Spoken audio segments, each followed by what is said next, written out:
Bonjour les mamans. Le passage que nous allons partager ce matin se trouve dans Luc au chapitre 21 et il s'agit de 4 petits versets qui se trouvent entre le verset 1 et le verset 4. C'est l'histoire de cette veuve qui vient apporter son offrande, qui vient mettre son offrande dans le tronc comme il était d'usage de le faire. Et la Bible nous dit que Jésus attire l'attention de ses disciples sur cette pauvre veuve et leur fait remarquer que ce qu'elle venait de mettre dans le tronc était plus que ce que les autres personnes avaient mis. Et pourtant, elle n'avait mis que 2 petites pièces. Jésus dit aux disciples qu'elle a mis plus parce qu'elle a mis de son nécessaire, elle a mis ce dont elle avait besoin pour vivre, pour sa propre subsistance. Alors, Jésus est comme en train d'agréer ce sacrifice parce que cette veuve a tout donné à Dieu. Elle a choisi de donner tout, de ne rien retenir pour elle-même. Pourtant, elle avait des besoins, pourtant, elle avait des espérances. Peut-être qu'il y avait des projets qui auraient pu être réalisés avec ces 2 petites pièces, mais elle a choisi de tout donner à Dieu et de ne rien garder.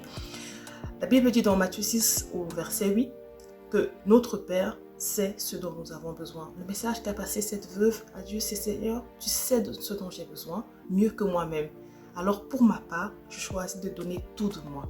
Comme un sacrifice d'amour, je te donne tout ce que j'ai et je te fais confiance pour me donner ce dont j'ai besoin.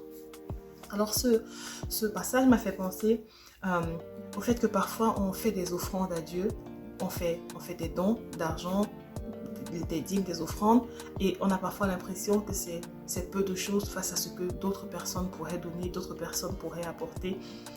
Mais ce matin, ce que je voudrais partager, c'est que Dieu sait, Dieu voit, et Dieu connaît les sacrifices derrière chaque offrande, derrière chaque sacrifice d'amour que nous faisons, et Dieu est capable d'honorer cette foi que nous mettons en avant en donnant tout ce que nous avons, en donnant de notre nécessaire pour pouvoir l'honorer, pour pouvoir faire avancer son œuvre.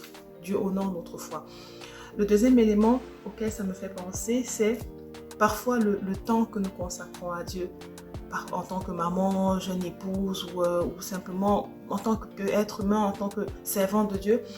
Parfois on est frustré en se disant « Ah Seigneur, c'est vrai que je t'accorde du temps le matin, je t'accorde du temps le soir, en journée, mais j'ai l'impression que c'est tellement peu de choses, tellement peu de temps accordé face à ce que je vois d'autres personnes apporter comme temps, face à ce que je vois d'autres personnes faire ou la manière dont d'autres personnes peuvent s'impliquer dans le ministère. » Dieu voit, Dieu sait et Dieu connaît les sacrifices qui sont derrière chaque minute, chaque seconde de notre temps que nous lui accordons. Dieu sait que c'est du temps que nous avons choisi de mettre à part pour le servir.